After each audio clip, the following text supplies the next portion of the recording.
Hey everybody, today we are going to talk about a rarely seen part of my basement and my fish keeping hobby, and we're going to start by looking at this big 65-gallon tank full of water. And in fact, right now if we look, we can see that water dripping in there. Now I have this set up on an automatic switch. There's a float switch attached to that, and when the water level in this tank drops below, I don't know, maybe about an inch, I only have to use about a gallon of water out of it, and that switch turns on and water starts flowing through that little blue hose right there. This hose right here is actually fed by this yellow hose that runs along that blue hose. So the yellow hose is a bypass that actually comes right off of my well, and I can use that hose right there, that hose nozzle I should say, to get groundwater. But if we follow that blue line all the way back here, we find my RO system. So I do indeed have RO water, and I have lots of it. I have 65 gallons of it on hand at all times, and I have a system that automatically refills it every time I use it. So let's go talk about why I rarely use it. All right, let's start by going over what RO water is. Some of you may not even know what RO stands for. Others may be confused about exactly what RO water is. I know a lot of people seem to think it's pure water, and it's not necessarily. So what RO water is reverse osmosis filtered water. And the way it works, I'm not going to get into osmosis right now. If you want to look up osmosis and find out how all that works, you can do that on your own. The reverse process is a physical process where water is pushed mechanically by force through a membrane that, for all intents and purposes, we can say it has water molecule shaped holes in that membrane. So as the water is being shoved against it, any pure water molecules, for the most part, are going to get through those little holes. Any water molecules that have something attached to it or bound to it are not.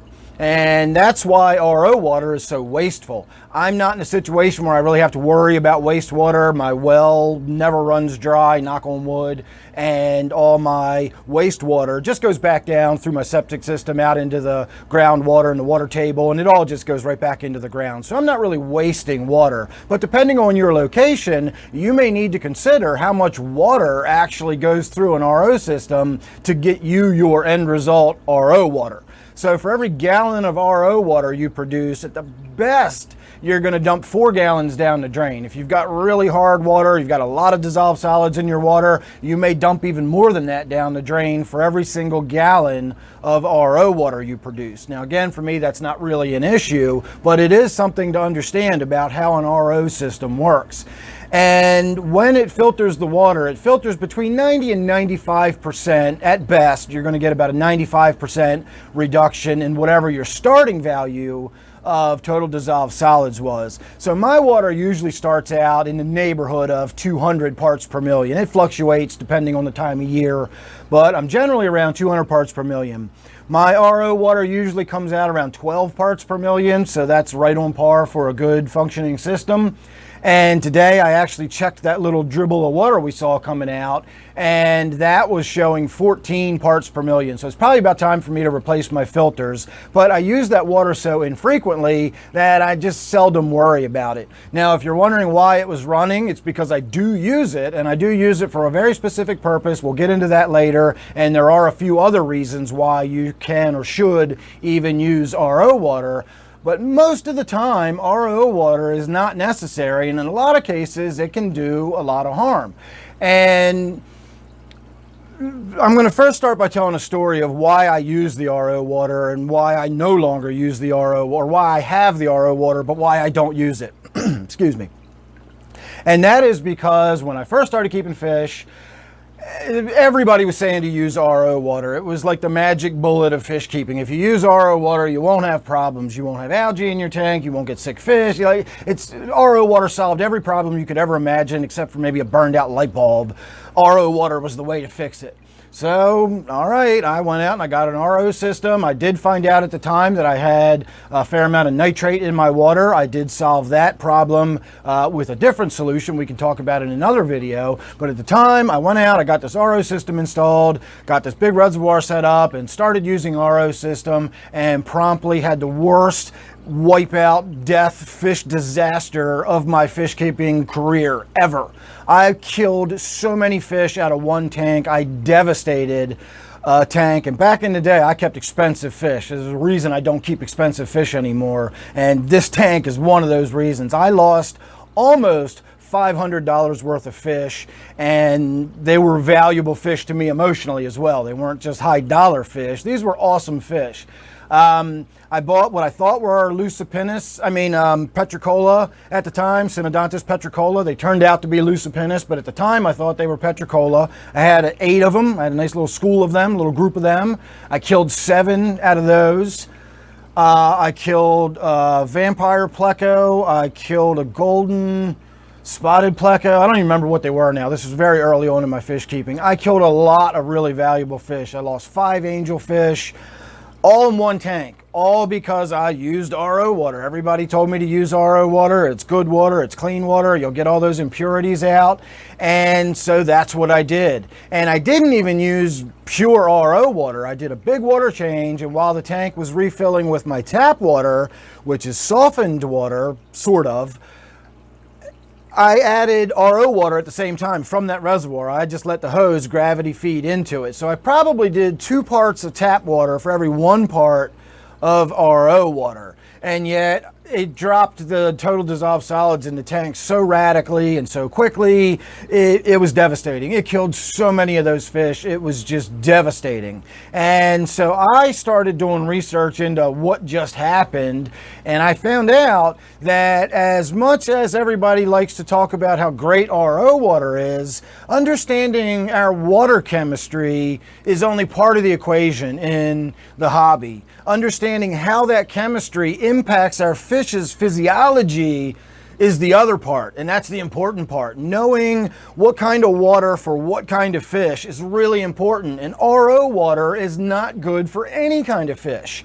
If you've got really super soft water fish like discus or rams, certain kinds of tetras, and maybe even you've got wild caught that came from almost pure water, even those fish cannot live in pure water. There has to be some electrolytes in it. There has to be some dissolved solids in it. Now, most fish can't take water that's as pure as my RO water that has 14 parts per million. If I did a water change and put that water in my tank to replace it, I'd do the same thing. I would kill a bunch of fish. So I know what I'm doing in regards to not using my RO water, because fish need dissolved solids in their water. They need electrolytes, they need dissolved calcium, they need dissolved magnesium and zinc, and all those minerals should be in your water. Now, depending on the fish and the species and where they come from and how they've been bred, all that's going to vary, but they all need some degree of it. None of them can live in pure water. It always fascinates me that it's pretty well understood in the hobby not to use distilled water. We don't use distilled water in the hobby because distilled water is not even electrically conductive. Algae won't live in distilled water. Nothing will live in distilled water. And we all know that. That's why it's always recommended to use filtered water or something like that if you're going out to buy water or get drinking water or something that's remineralized. But it's remineralized RO water. It's not distilled water most of the time. It's run through an RO DI system, and the DI is the deionizer, and that's what takes out those last couple little parts per million. In my water, if I had a deionizer, those little 12 or 14 parts per million that are still floating around in there, they would be removed, and I'd have 0 total dissolved solids in my water. So even though it's not distilled water, functionally, it's distilled water. Your fish don't know the difference between distilled water and RO DI water. It's pure water, and it's not good for our fish. Now, there are times where it's good to use RO water to correct for certain situations. If you've got really hard water and it's too hard for your fish, you can mix that with the more pure RO water to basically dilute the hardness, and you can bring it from 20 degrees hardness down to 6. But you still need those 6 degrees hardness. You can't just use that RO water in your tank. Now, I've talked to people over the years who insist that they keep their discus in RO water.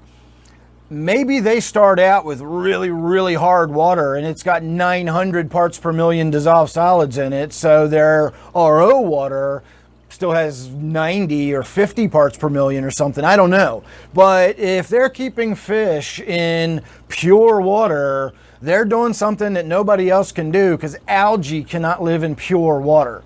So this idea, again, that just use RO water and it'll fix all, like, again, I don't know what my problems are that RO water would solve. I don't have water that's too hard.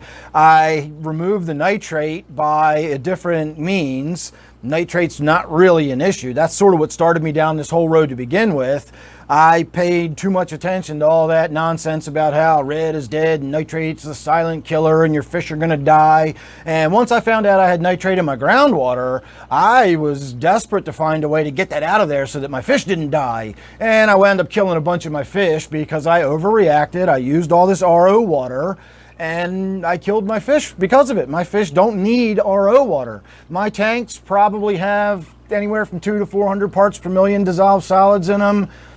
That's not a lot, and considering what those dissolved solids are, again, reducing that using RO water is kind of pointless. Lastly, I'll say what I do use my RO water for is when I'm mixing up brackish water for my brackish aquarium, or my semi. It's sort of brackish. I don't really keep it that way. Anyway, when I'm making brackish water, you want to start with a clean slate. I liken it to baking a cake. You're not going to take your flour and all your white dry ingredients, your flour, your salt, and your baking soda and all that stuff. You wouldn't mix that into a bowl that already has an unknown quantity of some white stuff. It could be flour, might be salt, who knows. You're going to take a clean bowl with nothing in it. So that way you know exactly what you're putting in it.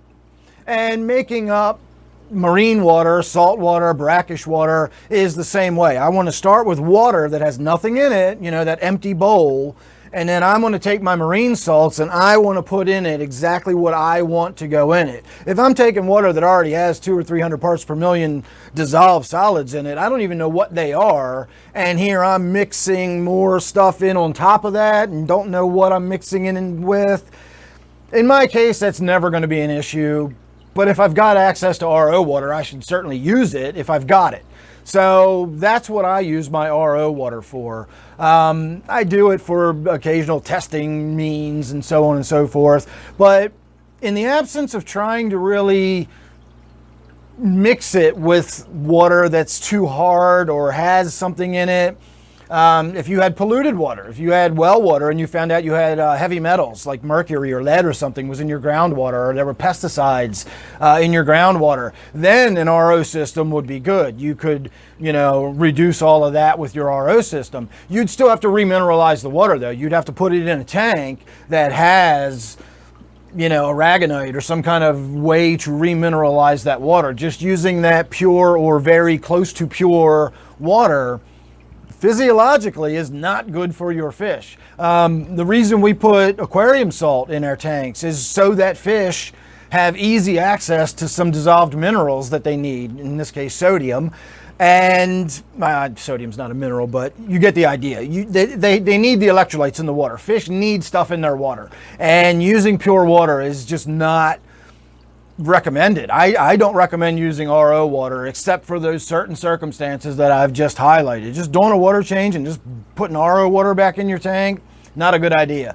No better of an idea than using distilled water. So I'd be interested to hear what your thoughts are. I get comments all the time about I should just use RO water. So I'd like to have somebody explain to me why. You know, if you're going to suggest to me to use the RO water, tell me why. Tell me what purpose it's going to serve. What am I going to accomplish? What problem am I solving by using the RO water? Because I really don't know what it would do or what problems I have. I'm probably going to shoot a video here pretty soon about all of the problems everybody keeps talking about in my tanks. I suspect they mean algae, which, you know, I got a lot of problems. Algae ain't one of them. Cyanobacteria we can talk about. You know, cyanobacteria might be a little problematic for me, but we could talk about that. So anyway, that video will probably be coming up, so make sure you subscribe. You don't want to miss that. Leave your comments down below. Don't forget, I have memberships now. You can do the super thanks, and I do have a new channel where I do all my outdoor stuff and all my miscellaneous various stuff. That's linked down below to that. You can check that out. So thanks for watching. Hope you enjoyed. See you real soon in the next one.